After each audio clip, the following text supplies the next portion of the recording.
emphasizing debt, and that is really so. But where does debt comes from? Debt comes from borrowing. And where does borrowing comes from? Borrowing comes from the deficit, the difference between your revenue and expenditure.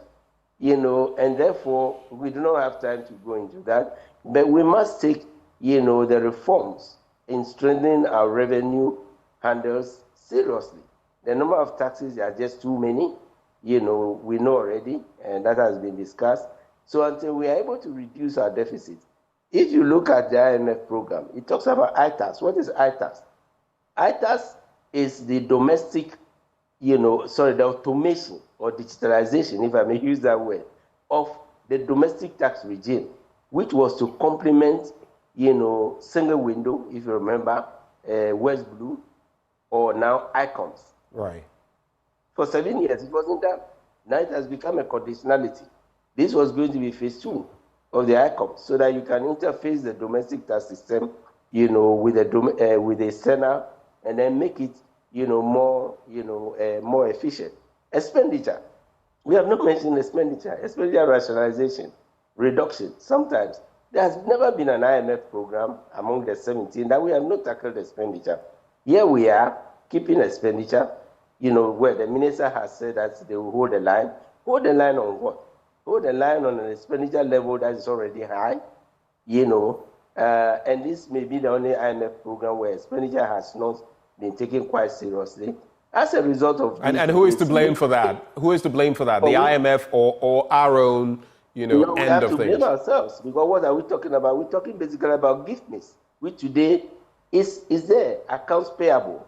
There was an initiative, you can go back to POOFMAP if you want to, not to be partisan about this issue. POOFMAP from the Rawlings era, to the Kufuor era, and then to Mills, Mahama, and then we adopted the expression gift miss. That's what it is, to improve our expenditure management.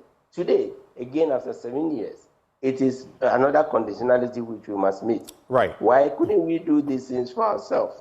Right. So my final point is, you can't keep borrowing and expect people to forgive, to suspend. You must learn to repay.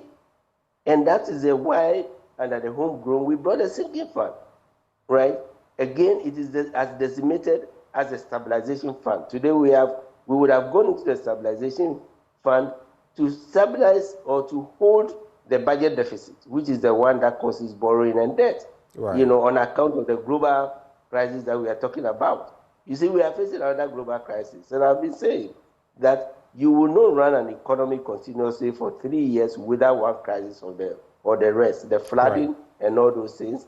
And that is why you need that stabilization fund when the times are good, okay, when you have 3 oil fields, so that you can use to stabilize.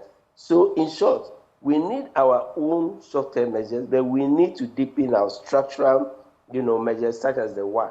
Eloquent Prof mentioned, the balance between the domestic and the external. That was the essence of putting the government bonds on the stock exchange so that it becomes marketable.